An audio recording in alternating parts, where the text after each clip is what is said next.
Sudah ada kembali bertemu dengan saya Karin tentunya di forum discussion pelajar intergroup pastinya.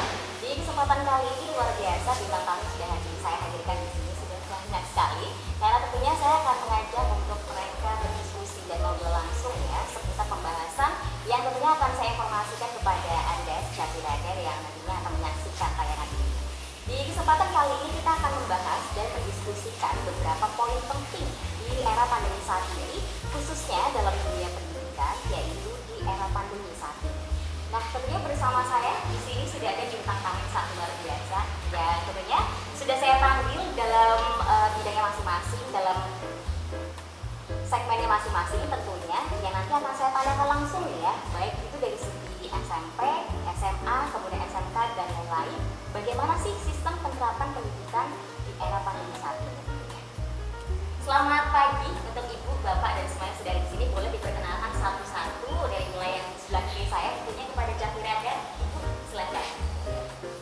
Terima kasih. Halo Jaki Radar. Saya Ibu Rosa Herawati dari MKKS SMA Kota. Oke, terima kasih Ibu. Sehat ya pasti Ibu ya? Masih tetap semangat? Semangat. Oke, luar biasa sekali. Di sebelahnya yang paling ganteng ini ya, boleh silakan. Terima kasih, perkenalkan saya Kak Risman dari Ketua PKI Kota Tegal. Ya. Oke, terima kasih Bapak. Masih semangat juga? Semangat. Oke, pastinya masih harus tetap semangat ya Jaki Radar. Silahkan selanjutnya Bapak. Terima kasih Mbak Karin. Saya Setiawan, MKKS SMP Kota Tegal. Oke, masih semangat Bapak? Semangat untuk berdiskusi hari ini Bapak? Selanjutnya Ibu yang cantik di sebelah sana. Terima kasih. Saya Herlin dari Dinas Pendidikan dan Kebudayaan Kota Tegal. Oke, terima kasih Ibu, tetap semangat ya Ibu ya. Selanjutnya Bapak diperkenalkan kepada Jaki Radar. Terima kasih atas waktunya. Saya Pak Rudi, sementara ini diamanati untuk sebagai Ketua KKS SMK Kota Tegal. Oke, terima kasih. Berarti semua yang sudah berkumpul di sini untuk berdiskusi bersama dengan saya sudah ada dari masing-masing segmentasi siswa ya, mulai dari SMP, kemudian SMA, dan semua yang sudah memimpin di sini dari PGRI dan juga dari Disdikbud Kota Tegal juga sudah hadir di sini. Tentunya di era pandemi saat ini, Bapak dan juga Ibu, pembelajaran untuk para siswa dirasa sepertinya sudah mulai cukup menantang ya, karena tentunya kita juga berjibaku nih dengan adanya virus pandemi saat ini, di mana kita juga gak bisa nih untuk bertatap muka seperti biasanya. Sudah mulai harus berpikir, kemudian memutar otak gimana caranya supaya hal yang seperti yang biasanya kita lakukan, tapi kita lakukan dengan cara yang sebelumnya tidak pernah kita lakukan, yaitu melalui sebuah inovasi nih. Makanya saya di sini akan mengajak mereka untuk berdiskusi tentang inovasi dalam sistem pendidikan saat ini, khususnya memang yaitu pembelajaran jarak jauh ya. Itu mulai sudah diterapkan di saat pandemi ini muncul, dan tentunya juga saat ini sudah mulai berlangsung ya. Nah, kalau boleh saya tahu dari Ibu ini kan dari tingkat SMA ya berarti ya. Kalau dari SMA sendiri itu sudah mulai diterapkannya seperti apa untuk pembelajaran jarak jauh? Mulai kapan? Kemudian implementasinya seperti apa pada siswa? Untuk SMA begitu kita diminta untuk PJJ, kita laksanakan sesuai dengan pemerintah pembelajaran jarak jauh. Meskipun pada awal mungkin sampai sekitar Juni dengan apa adanya, karena kita belum persiapan, anak-anak juga belum persiapan, mungkin masih seperti apa adanya. Tapi begitu bulan Juni kita upayakan, kita adakan pelatihan untuk teman-teman guru supaya bisa lebih kreatif. Antara lain kemarin untuk SMA 1 ini kita mengadakan semacam pelatihan pembuatan video berbasis UBS. Jadi Bapak Ibu guru tidak menampilkan video dari orang lain, tapi buatan Bapak Ibu sendiri. Yang kita upload di YouTube, channel YouTube sendiri. Ya, anak-anak bisa melihat. Selain itu juga dengan kelas untuk anak-anak ya, alhamdulillah kita di kota, jadi anak-anak bisa cepat menyesuaikan. Masih bisa untuk menjangkau internet dan lain-lain ya? Iya, termasuk juga kan aplikasi itu tidak semua anak langsung bisa. Iya benar. Tapi karena anak-anak kita anak-anak kota, anak-anak yang luar biasa, meskipun tidak dilatih, yang kelas 10 kan berarti baru masuk dari SMP ke SMA, tapi langsung bisa disesuaikan. Alhamdulillah untuk kemarin PTS penilaian tengah semester juga dari anak-anak juga bisa Tapi sejauh yang saya tahu, sejak awal pandemi ini sudah mulai masuk ya ke Indonesia, khususnya ke Kota Tegal sendiri. Itu di awal kan sebelumnya diliburkan terlebih dahulu ya untuk kegiatan belajar mengajar. Atau mungkin tidak aktif atau bagaimana? enggak, kalau bukan diliburkan atau pembelajaran jarak jauh Pembelajaran jarak jauh sampai sekarang. sampai sekarang Iya. gitu ya. Berarti Kecuali- sudah mulai dari awal. Kecuali sekolah piloting, kalau di Kota Tegal kan untuk SMA itu SMA 2 Tegal dan SMA Bius, SMK-nya SMK 2 Tegal. Yang lain masih PJJ. Kenapa dibedakan seperti itu? Gimana bedakan? Tapi memang kebijakan dari provinsi kan memulai pembelajaran tatap mukanya dengan adanya sekolah piloting. Kalau sekolah piloting itu sudah bagus, mungkin yang lain. Oh, oke.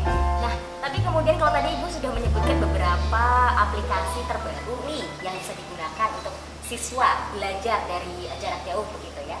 Mulai tadi ada dari Google Zoom misalnya, Zoom Meeting ya, kemudian ada Google Form, Google Classroom dan lain-lain begitu. Nah itu apakah dari pihak sekolah sudah mulai mensosialisasikan terlebih dahulu ke siswa-siswinya, atau mungkin dari siswa-siswinya juga ada yang merasa kesulitan karena kan sebelumnya tidak pernah mengenal aplikasi tersebut ya? Ya sosialisasinya jarak jauh juga Oke. lewat kelas. Tapi sampai sekarang masih apakah masih ada kendala? Alhamdulillah tidak ada di Classroom. Malah ini nanti mungkin kita tingkatkan guru-guru sudah dilatih untuk yang Microsoft Office 365. Ini terbaru lagi. Iya. Oh, alah. Kami Oke, dan selanjutnya nih Bu, kalau misalkan ada sekolah yang ditunjuk untuk KBM tatap muka, salah satunya kan di SMA 1 ya, itu oh ya di SMA 2, itu bisa nggak sih dijelaskan kelas apa? maksudnya yang disuruh masuk yang Ya, gantian oh gantian sistemnya gantian Iya. dari mekanismenya ya, maksimal hanya 100 orang. maksimal hanya 1 orang. Yang 106. Ya, dari 900 sekian siswanya kan hanya 900 yang masuk yang 100. Apakah itu dibayar per hari atau mungkin per jam dalam seharinya atau Per hari. per hari?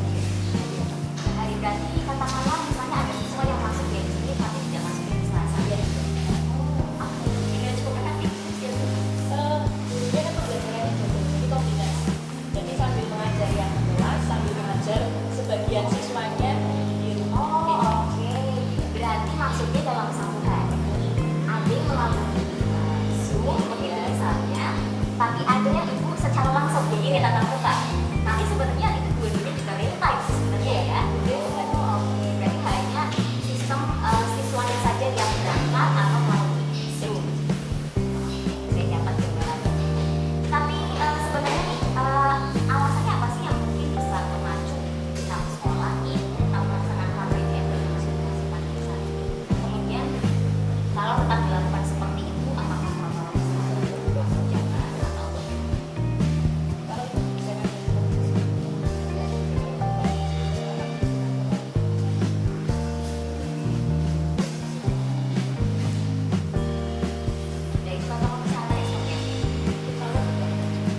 melalui tahapan yang seleksinya cukup panjang. Meskipun saya tidak masuk di sana, tapi kan kita tahu persiapan dari sekolah SMA 2, SMA Plus, SMA 2, persiapan. Kalau boleh dijelaskan kepada pelajar kira-kira protokol kesehatan apa saja yang sudah tersedia di masing-masing sekolah? Seperti sarana prasarana berpacu tangan terus ada sekarang sih sama satu ada di bagian tempat cuci tangan kemudian yang sanitizer juga masker kita juga membagikan ke anak-anak ya jadi anak-anak masing-masing dapat 2 kemudian kita juga memberikan sesuatu. Oke, tadi sebelumnya saya udah ngobrol nih sama Ketua MKKS SMA tentunya terkait dengan sistem pembelajaran jarak jauh di era pandemi saat ini, di mana memunculkan inovasi terkait dengan adanya video ya yang dibuat sebenarnya untuk para siswa tetap bisa belajar untuk mendapatkan ilmu di situasi saat ini.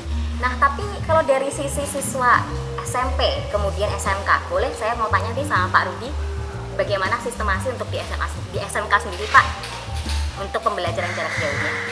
Untuk dan 70 praktek. Terkendala dengan protokol kesehatan yang harus kami terapkan di masa pandemi ini memang menjadi satu tantangan. Kami tidak bisa berinovasi karena inovasi sebaik apapun diterapkan dengan pandemi pasti berbenturan. Sehingga kami mencari celah bagaimana biar anak-anak bisa terlayani dengan baik, khususnya pada mata pelajaran praktek. Nah, itu dia. Kendala utama dalam praktek, kalau seperti di sekolah saya sendiri yang sekolah pariwisata, tidak ada masalah. Masalahnya ada tapi tidak terlalu besar karena di sana yang misalkan yang kecantikan, ibunya sendiri bisa jadi sasaran objek praktek gitu kan. Yang tata boga bisa memasak di rumah. Bantu ibu. Nah, seperti itu. Dengan tentunya ya menu yang sudah disajikan sudah disiapkan oleh sekolah sesuai dengan kurikulum yang berlaku di sana. Hanya kendala kami karena ini saya mewakili MKKS, teman-teman yang ada di teknologi, misalkan praktek bubut mesin. Nah, alatnya saja sekolah kadang ada SMK yang belum punya, mohon maaf ini ya, tapi sudah membuka itu. Jadi prakteknya di bengkel di partner kerjanya. Jadi dia melaksanakan pembelajaran untuk praktek bubut di tempat kerja. Jadi dia punya industri pasangan untuk pembelajaran. Nah, di masa pandemi ini bagaimanapun diterapkan inovasinya pasti bertentangan dengan pandemi. Nah, untuk mengatasi hal ini kami sepakat pada sisi seluruh SMK di Kota Tegal, baik itu yang terkendala peralatan maupun yang seperti saya mudah dalam hal peralatan prakteknya, kami menerapkan pengambilan bahan praktek ke sekolah. Jadi anak di masa pandemi ini otomatis dengan protokol kesehatan yang tetap ya, ke sekolah dalam waktu beberapa menit untuk menghubungi gurunya, mengambil bahan praktek. Sehingga saya melihat sendiri anak kecantikan dulit, istilahnya dulit apa ya, mengambil sebagian kecil dari lipstik yang berwarna merah untuk ditempelkan pada plastik dan dibawa pulang, karena itu adalah bahan praktek yang harus dia terapkan di rumah. Nah, kemudian selain pengambilan bahan praktek, anak juga kami izinkan untuk konsultasi. Nah, untuk konsultasi ini bisa kami lihat atau kami contohkan pada jurusan tata busana. Ketika anak membuat kerah baju yang kayak gini, ini kalau dia melihat di video, dia merasa agak kesulitan karena ada bagian-bagian kecil yang harus dia lihat dan diulang-ulang. Ketika masih belum bisa memahami, belum bisa mempraktekkan, anak diizinkan untuk datang ke sekolah secara individual. Maksimal kami batasi 2 anak. 2 anak kami izinkan untuk datang ke sekolah untuk konsultasi praktek. Jadi bukan belajar. Itu maksimal ya Pak? Maksimal 2 dan waktunya terbatas. Dari jam berapa sampai jam berapa? Tidak pakai durasi jam, tidak terjadwal. Hanya ketika masuk di pintu gerbang kami batasi. Ketika banyak yang bergerombol, ada 3 anak, karena memang namanya anak-anak ya, menggerombol itu pasti dari sumber suara, dari pengeras suara kami umumkan untuk segera ambil jarak, dan yang sudah selesai dengan kepentingannya meninggalkan sekolah, kembali ke rumah. Satu lagi mau saya tanyakan Pak, ini kalau misalkan dari sisi SMK dulu ya, ini kan tadi ada pembelajaran praktek yang mungkin sulit untuk dilakukan secara jarak jauh ya Pak ya, karena memang ada beberapa alat yang memang ada di sekolah. Nah, tapi kalau misalkan dari saya ada beberapa jurusan yang mungkin alat-alatnya kan tidak siswa punya ya Pak ya, jadi alat-alatnya kan memang dari sekolah. Kemudian tadi ada contoh gimana siswa sekolah untuk ambil mesin bubut sedikit gitu ya. Nah, kemudian kalau misalkan dari sistem pembelajaran jarak jauh saat ini yang mau tidak mau harus dilakukan, apakah kemudian sarana dan prasarana untuk kegiatan praktek itu mereka harus tempuh sendiri atau bagaimana? Apakah bisa dari sekolah kemudian dibawa Tetap pulang atau bagaimana? ada komunikasi aktif Oke. antara siswa dengan guru prakteknya. Tapi sebelum kami melangkah siswa praktek dengan gurunya itu bertemu di tempat praktek untuk melaksanakan kegiatan pembelajaran praktek, kami harus ngantongi dulu yang namanya surat pernyataan kesediaan orang tua. Ketika orang tua tidak mengizinkan, ya apalah daya kami tidak bisa berinovasi lebih jauh. Karena dari satu kelas ada awal-awal pandemi ini kami mencoba untuk mendapatkan izin tatap muka belajar piloting ya. Dari 36 siswa dalam satu rombel itu hanya 12 yang mengizinkan anaknya. Orang tua ini ada 12 orang tua yang mengizinkan anaknya agar dilakukan secara luring. Jadi yang 24 lainnya hanya menyetujui pembelajaran secara daring. Dan memang kekhawatiran orang tua kalau anaknya terpapar kan barangkali menyebar ke rumahnya itu ya. Dan mohon maaf sebelum saya kesini pun kami masih tetap mencoba terus untuk bisa menjadi sekolah penyelenggara luring, otomatis dengan prosedur dan SOP yang sudah diterapkan. Tapi sebelum saya kesini baru saja saya terima kabar anak saya kelas 12 terpapar karena orang tuanya sebagai petugas kesehatan. Jadi dia tertular tidak di sekolah tapi malah di rumah. Di rumah karena ibunya seorang petugas kesehatan yang tertular juga. Ini juga menjadi dilema kami.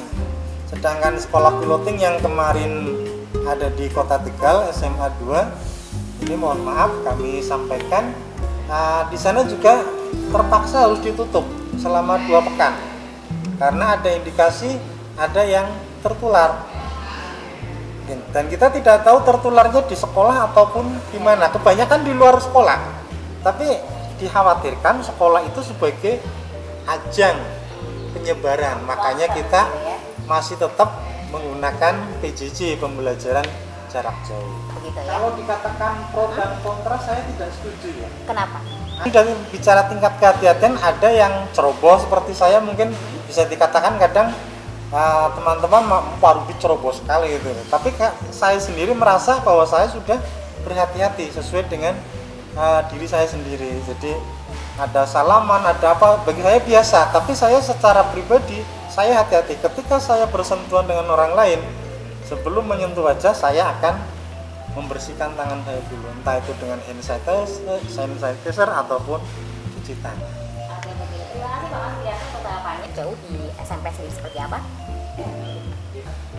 Kebijakan sekolah yang diambil juga mengikuti kebijakan dari Dinas Pendidikan Kota Tegal. Ketika pada awal pandemi di bulan Maret, ya, semua sekolah tidak boleh mengadakan kegiatan pembelajaran di sekolah, ya semuanya tutup, tidak ada kegiatan pembelajaran di sekolah. Mengikuti pola PDR pada waktu itu, belajar dari rumah atau belajar di rumah. Yang intinya anak tetap berkegiatan, hanya untuk menghindari adanya kerumunan tidak boleh berangkat ke sekolah. Guru memberikan instruksi kepada murid-muridnya melalui media sosial. Pada waktu itu ya yang tren adalah menggunakan media sosial yang dipakai semua umat ya. Kita menggunakan WA group itu, pada seperti pakai WA group. Memang agak terbatas karena biasanya terhalang oleh adanya model HP yang memorinya sangat kurang. Sehingga tugas-tugas yang diberikan guru ataupun yang dikirimkan ke anak, dari anak ke guru itu sangat merepotkan dan tidak bisa secara optimal diselesaikan. Itu berlangsung sampai dengan kenaikan kelas dan ujian, sehingga pada waktu itu tidak ada lagi ujian kenaikan kelas atau ujian sekolah dan hanya menggunakan dasar dari nilai yang sudah didapatkan di rapot dan juga nilai-nilai yang diambil sebelumnya, termasuk pada kenaikan kelas. Kemudian memasuki tahun ajaran baru, dari pemerintah pusat mengeluarkan SKB 4 Menteri, dari Menteri Pendidikan, Menteri Agama, kemudian Menteri Kesehatan dan Menteri Dalam Negeri, yang memungkinkan adanya pertemuan tatap muka pada daerah-daerah yang berkategori zona hijau. Kebetulan pada waktu itu Kota Tegal termasuk daerah zona hijau, sehingga oleh Dinas Pendidikan diadakan persiapan melalui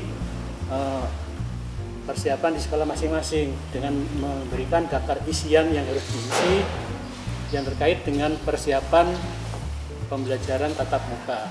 Di sekolah semuanya mengisi isian melalui Dapodik, kemudian mengupload apa yang sudah tersedia di sekolah.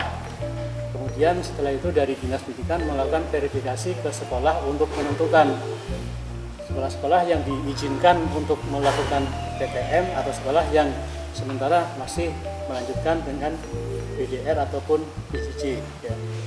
Pada waktu itu tidak semua sekolah SMP diperbolehkan untuk melaksanakan PTM ya, karena mungkin persiapannya ada yang belum maksimal. Ya. Artinya beberapa sekolah tetap melanjutkan PJJ. Tapi sebagian besar sudah melaksanakan pertemuan tatap muka dengan menggunakan protokol kesehatan yang sangat ketat. Sangat ketat karena memang sekolah menerapkan protokol kesehatan seperti yang dicantumkan dalam pedoman pelaksanaan PTM yang dikeluarkan dari SKB 4 Menteri itu.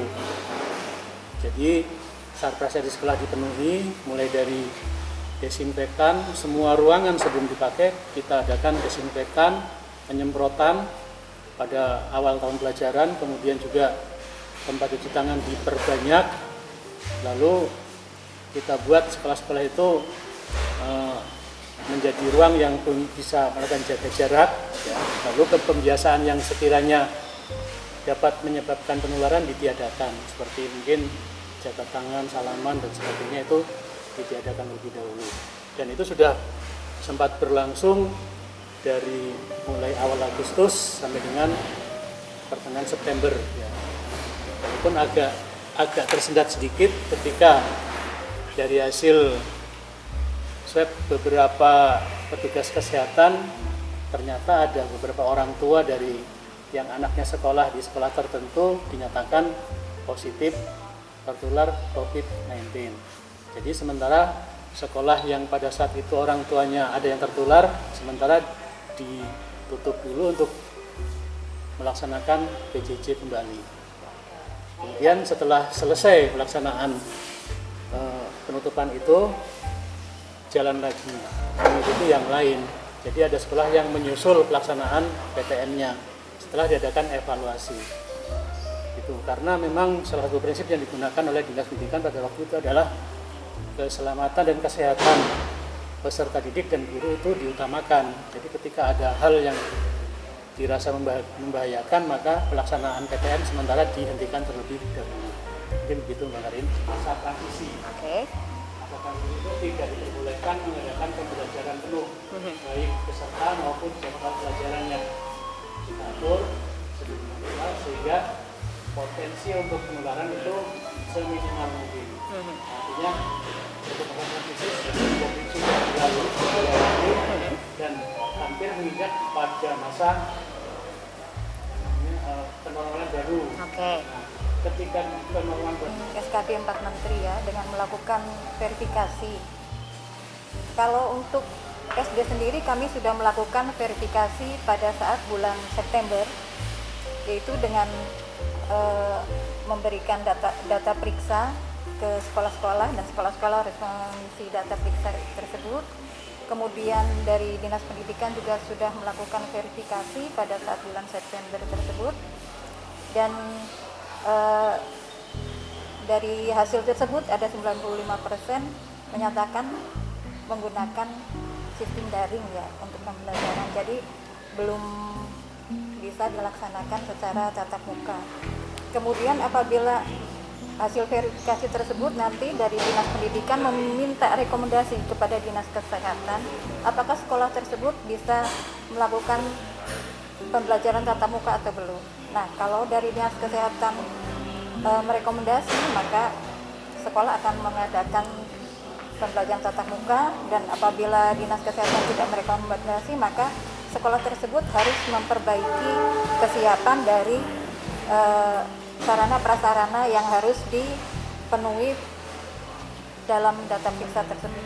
Begitu juga untuk SMP, nanti kami akan melakukan verifikasi seperti yang dilakukan terhadap sekolah dasar. SMP, kemudian SD, SMK, apakah sudah menemui keluhan daripada siswanya masing-masing, Pak? Apakah sudah mulai merasakan jenuh atau mungkin kesulitan-kesulitan yang lain? Boleh dari SMA dulu terlebih dahulu, silakan Ibu. Ya. Anak-anak yang jelas sudah kepingin ketemuan sama teman-temannya. Iya. Nggih, sudah pengen ketemu dengan teman-temannya itu dalam hal pergaulan, mungkin kebetulan karena anak-anak SMA, SMP kan pasti sukanya ketemu dengan teman.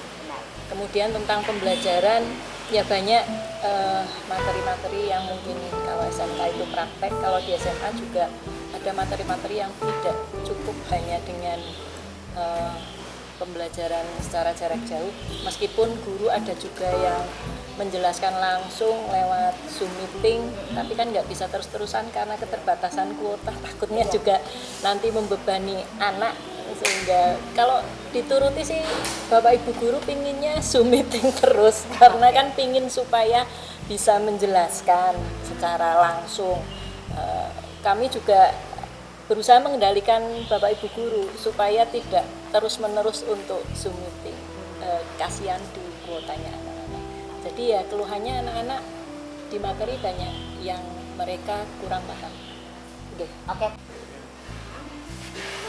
Kalau dari sisi siswa, awalnya yang dibutuhkan adalah anak itu tidak bisa aktif memperoleh pengetahuan yang disampaikan guru pada saat jam pelajaran itu berlangsung. Itu dari siswa. Oke. Dari guru, tidak semua guru SMP itu menguasai aplikasi. Dari sekian banyak guru SMK, kemudian SMP, SMA, bahkan SD begitu ya, yang masih kesulitan untuk menyentuh teknologi yang saat ini sudah banyak ya inovasinya dari tadi Zoom meeting, kemudian Google Classroom dan lain. Karena kan kalau kita tahu siswa sepertinya lebih cerdas begitu ya, karena mereka lebih cepat begitu. Nanti soalnya saya mau menanyakan dulu nih sama Pak Kadarisman terkait dengan hal tersebut yang nanti menyangkut para guru ya. Oke, sebelumnya dari Pak SMK boleh?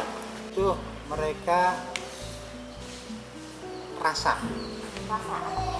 rasa kalau dia itu memberi pembelajaran kepada anak biar nanti lulus, anak memiliki kompetensi yang memadai. Guru ini mengeluh ketika PJJ tidak tahu anaknya, kayak tadi ya, misalkan tata boga masak, hasil masakannya seperti apa, asin, apakah manis, tak apa.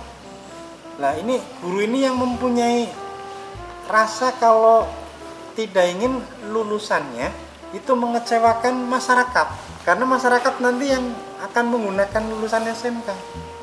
Kekhawatiran ini, keluhan ini yang memang banyak dikeluhkan. Jadi seandainya nanti anak saya lulus kemudian tidak bisa melaksanakan ujian yang ditetapkan oleh BNSP, Badan Nasional Sertifikasi Profesi, secara otomatis anak saya kehilangan masa depan, karena waktu yang ditempuh selama belajar di SMK dia tidak mendapatkan kompetensi yang maksimal seperti yang diinginkan oleh Bapak Ibu gurunya dan kurikulum yang telah disusun 3 tahun sebelumnya. Nah, terkendala dengan itu ya memang kita semua harus memaklumi ya. Tapi apakah ada kurikulum maklum? Kan nggak ada itu kan. Adanya penyederhanaan kurikulum lah. Kalau penyederhanaan kurikulum, kami di SMK itu dituntut untuk nikah massal dengan industri, ya, dengan IDUKA. Kalau dulu namanya DUDI, dunia usaha dunia industri, sekarang namanya IDUKA, industri dunia usaha dan kewirausahaan. Nah, mungkin kewirausahaan ini harus kami cantumkan karena mungkin menjadi alternatif terakhir bagi anak-anak SMK, sehingga kami tidak dituduh sebagai penyumbang pengangguran terbesar itu ya. Dan memang kita harus melek mata karena di sana kami lulusan SMK memang diizinkan untuk belajar lanjut ke perguruan tinggi dan boleh bekerja. Nah, sementara kenapa banyak pengangguran di sana? Ya kita harus refleksi diri, berapa banyak siswa yang belajar di SMA dan berapa banyak yang di SMK. Karena menurut statistik di SMK lebih banyak yang lulusan SMK-nya daripada SMA-nya. Otomatis kalau lulusannya lebih banyak, ditanya yang nganggur ya banyak kan yang SMK-nya itu ya. Kemudian tadi terkait dengan kurikulum dan keluhan guru, ada satu lagi yang terlupa tadi. Untuk penggunaan aplikasi, kami berbagai aplikasi seperti tadi yang sudah disampaikan oleh Ketua MKKS SMA. Bahkan besok pagi pun kami masih menjaring aplikasi lanjutan, yaitu dari Kemdikbud yang ada sudah lama dan Bapak Ibu guru tidak mau menyentuhnya. Di laman Kemdikbud nama portalnya Kelas Maya, itu sudah jelas Kelas Maya, programnya untuk rumah belajar. Jadi kalau Office 365 itu dibuatkan akun dulu, harus pakai akunnya Office ya. Tapi kalau di Kemdikbud yang dipakai adalah email pribadi masing-masing. Saya boleh menanyakan kepada Pak Arisman terkait dengan keluhan tersebut, khususnya dalam media inovasi yang saat ini muncul dengan situasi pandemi pembelajaran yang menaungi rekan guru dalam meningkatkan kompetensi, ya, kemudian perjuangan dan kesejahteraan serta ketenagakerjaan. Jadi tadi disampaikan dari SMP, SMA, SMK, bahkan dari Dinas Pendidikan, kami sebagai mitra. Jadi kita tidak langsung menuju pada sekolah, tetapi mitra. Sehingga kami di sini dari awal pandemi ada, kami sudah komunikasi terus dengan terkait, diantaranya Dinas Pendidikan Kota Tegal, kemudian cabang Dinas Wilayah 11, kemudian kami juga ke atas. Jadi PGRI ada trustnya itu ke atas provinsi dan PB. Jadi semenjak pandemi ini muncul dari provinsi melibatkan semua kabupaten kota mulai membuat atau membedah kurikulum itu bulan Mei. Jadi dipanggil perwakilan dari guru prestasi se-Jawa Tengah, diadakan workshop, kemudian dilanjutin dengan bedah kurikulum, diambil beberapa. Akhirnya muncullah kita punya namanya kurikulum konsep esensial. Ya, dari mulai dari jenjang PAUD, TK, SD, SMP, SMA, SMK. Kemudian alhamdulillah Kota Tegal ini merupakan daerah yang luar biasa. Dulu awalnya tadi disampaikan zona hijau, aman sentosa ya. Walaupun di awal-awal pandemi itu luar biasa karena Pak Wali pemerintahan itu langsung mengadakan lockdown dan seterusnya. Mungkin cibiran dari masyarakat daerah dan sekitar, tapi alhamdulillah kenyataannya akhirnya hasilnya luar biasa. Terkait dengan pendidikan, kami sudah komunikasi dengan Dinas Pendidikan Kota Tegal. Jadi kami yang punya dari provinsi kita padukan dengan kota. Alhamdulillah kota itu sudah luar biasa. Kami di sana membuat, ternyata kota juga sudah membuat. Jadi waktu itu SD sudah buat, kemudian yang belum SMP. Akhirnya dalam waktu 1 minggu, ini sesuai dengan arahan Pak Wakil Wali Kota, waktu kami audiensi bahwa Pak Wakil itu pengen, ayo Kota Tegal, oleh PGRI dan juga teman-teman MKKS, kemudian Dinas Pendidikan, buat namanya kurikulum konsep optimal. Kami dikasih waktu 1 minggu, alhamdulillah selesai. Makanya kemarin pas Pak Wakil itu diwawancarai, muncul itu. Kemudian terkait dengan masalah guru, tadi sudah sampaikan teman-teman MKKS, SMA, SMA, SMK. Memang pada awal-awal teman-teman kita banyak yang kesulitan. Kenapa? Karena kaget dan tidak menyangka bahwa pandemi ini jalannya terlalu lama seperti ini. Tetapi dengan semangat juang yang luar biasa teman guru, didukung oleh para sekolah, pengawas, kemudian Dinas Pendidikan. Alhamdulillah sekarang teman-teman guru sudah mulai menikmati. Bahkan ada yang berkelakar, enak seperti ini ya, terutama SMA, SMK ya. Kalau SD, SMP mungkin orang tuanya ini yang bermasalah ini. Tapi untuk guru SMA, SMK itu alhamdulillah teman adik-adik kita atau anak-anak kita sudah canggih, terutama untuk IT, sehingga tidak ada masalah. Guru tadi sampaikan MKS SMK bukan masalah proses pembelajaran, tetapi tadi rasa. Tapi saya harapkan ke depan apapun kondisinya, semua guru tetap semangat, ikuti apa yang disampaikan oleh atasan kita, terutama pemerintah daerah maupun provinsi, karena kalau Dikdas itu kota, kalau Dikmen itu provinsi, sehingga tidak ada masalah. Mudah-mudahan pandemi ini cepat berakhir. Ini juga setiap 2 minggu, 3 minggu ini dari provinsi mundur terus, mungkin sampai dengan ajaran semester depan kayaknya, ya seperti itu. Bu, khususnya yang mungkin masih kebingungan untuk menyentuh teknologi yang saat ini sedang diberlakukan, kemudian apakah ada sosialisasi khusus untuk para gurunya masing-masing? Terima kasih. Kegiatan, workshop, seminar, pelatihan dari PB mungkin tiap bulan, dari provinsi juga tiap bulan, bahkan dari Provinsi Jawa Tengah itu setiap minggu ada yang namanya Kamisan, ya, branding sekolah masa pandemi, branding sekolah masa pandemi setiap hari Kamis. Nah, itu diadakan sehingga kami hanya bisa menyampaikan pada teman-teman, kita share di grup, siapa yang ikut silahkan, dan gratis ya, tanpa biaya apapun. Jadi di sini ada tergantung dari Bapak Ibu guru. Tetapi yang jelas tidak hanya provinsi, di kota pun sama. Teman-teman dari kepala sekolah melalui pengawas sering ada IHT, ya, proses pembelajaran yang terbaik lah untuk masa seperti ini. Jadi dari kami PGRI selalu mendukung, mengasih support, memfasilitasi seperti itu. Juga ikut tetap beradaptasi ya dengan pembelajaran jarak jauh yang ada tentunya. Tapi kalau dari yang sudah saya kumpulkan tadi, ada beberapa keluhan nih terkait dengan ada pembelajaran jarak jauh, baik itu dari siswa atau bahkan mungkin dari guru ya. Salah satunya mungkin tadi teknologi ya, kemudian kuota, kemudian juga dari protokol kesehatan dan lain-lain. Saya pengen tanya ke Disdikbud ya, untuk kuota misalnya contohnya. Dari Disdikbud sendiri, apa nih yang sudah dilakukan untuk bisa membantu para siswa, khususnya mungkin untuk kuota ini sendiri? Dari Disdikbud sendiri memang kemarin ada Lokaluk itu ya, pemasangan Lokaluk kemarin baru uji coba dan mendapat penghargaan ya sebagai Smart Society dari Asia. Memang Lokaluk ini dimaksudkan untuk mempermudah akses internet untuk para siswa-siswi ya, yang mana uji cobanya ada juga tempat yaitu di Balai RW 9 Keraton dan di Rusunawa. Jadi nanti para siswa yang di sekitar lokasi itu bisa berkumpul di situ untuk belajar dengan mengakses internet dengan mudah bekerjasama Diskominfo.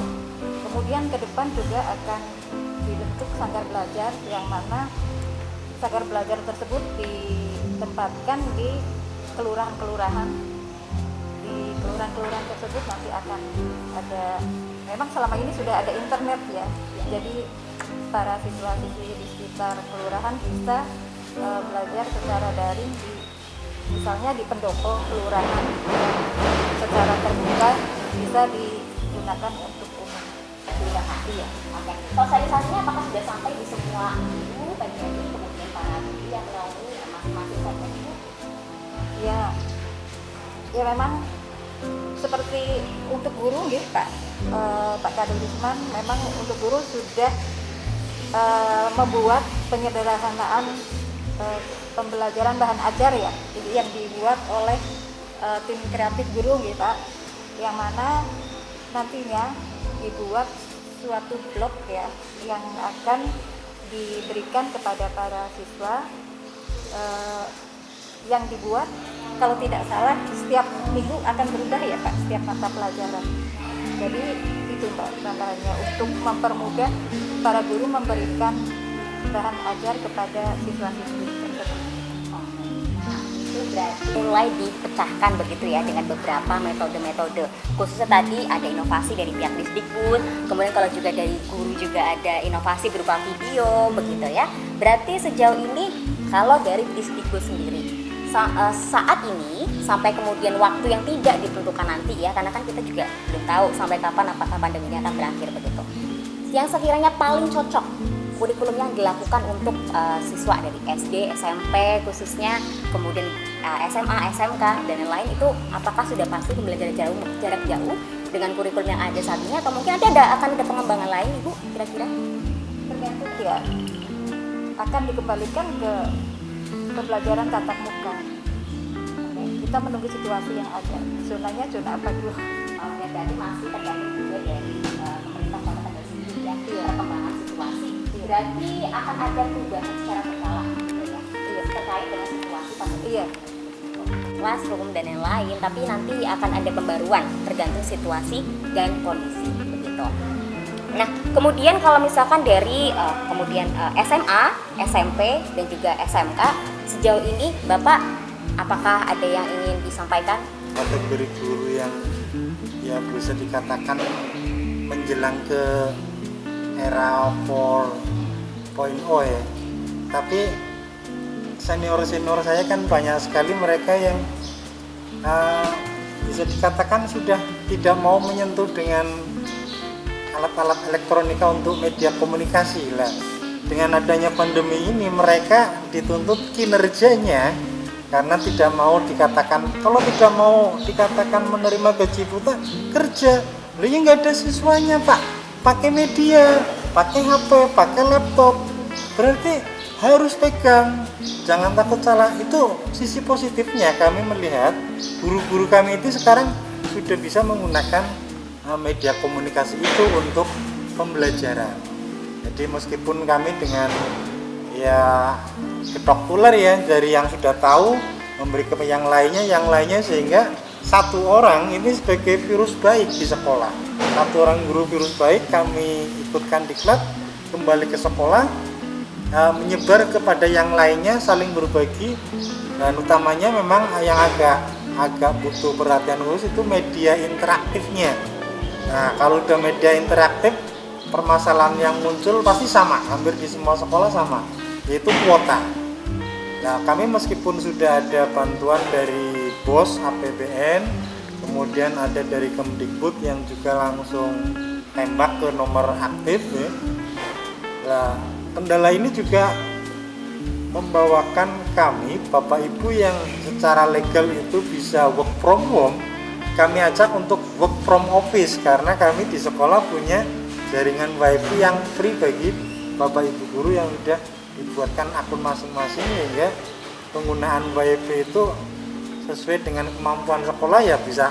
Kalau untuk pembelajaran sampai pagi pun tidak ada masalah kalau itu. Kemudian terkait dengan anak kami mencoba Bapak Ibu guru yang di rumah punya jaringan wifi statis itu untuk bisa berbagi dengan tetangga, tidak melihat apakah tetangganya itu anak SD, SMP, sekolah mana, tapi ketika anak SMP orang tuanya bisa kami datangi untuk dimintakan HP-nya yang dipakai untuk anak untuk belajar itu yang mana, karena bapaknya kan pasti kalau pas jam belajar bekerja kan.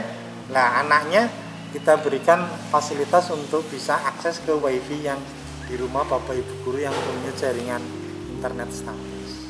Pandemi cepat berlalu karena secanggih apapun aplikasi yang dibuat, yang digunakan, namun seperti Pak Uri katakan tadi tidak bisa mengalahkan rasa antara guru dengan siswa yang biasanya berinteraksi langsung, kemudian bisa menyampaikan secara langsung. Kali ini terhambat oleh adanya pandemi sehingga tidak bisa guru itu memberikan ilmunya secara maksimal.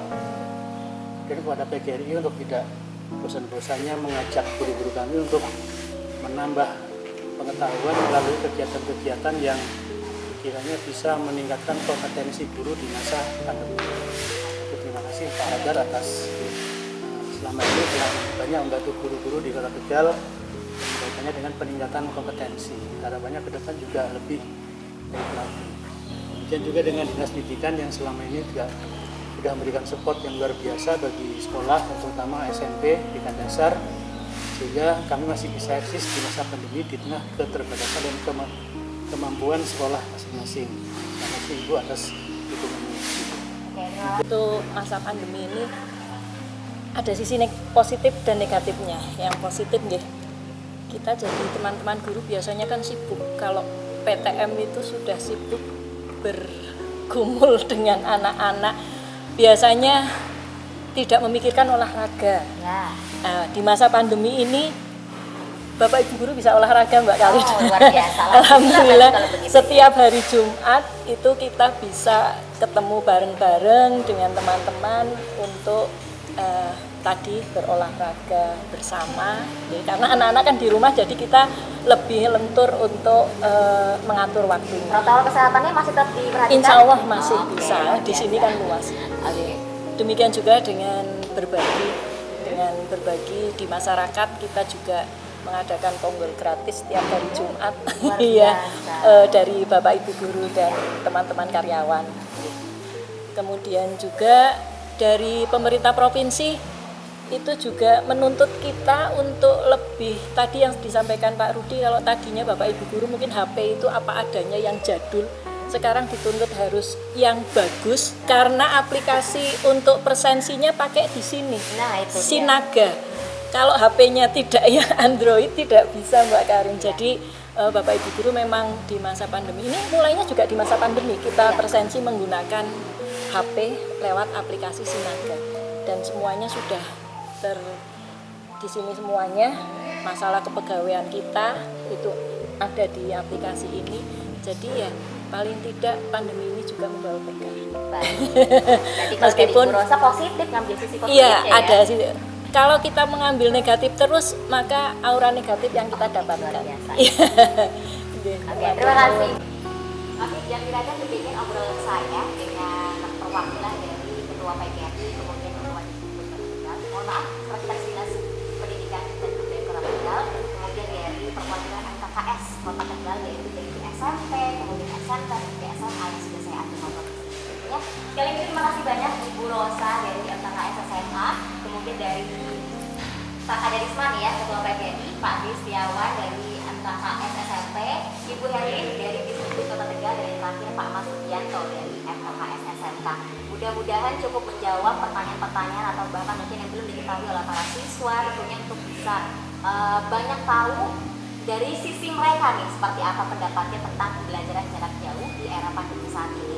Tetap jaga kesehatan, jangan lupa untuk protokol kesehatannya yaitu 3M ya, jangan beredar. Jangan lupa untuk wajib menggunakan masker, kemudian wajib untuk mencuci tangan menggunakan sabun, dan yang terakhir adalah wajib untuk menjaga jarak. Stay safe dan saatnya saya kali pamit. Sampai jumpa.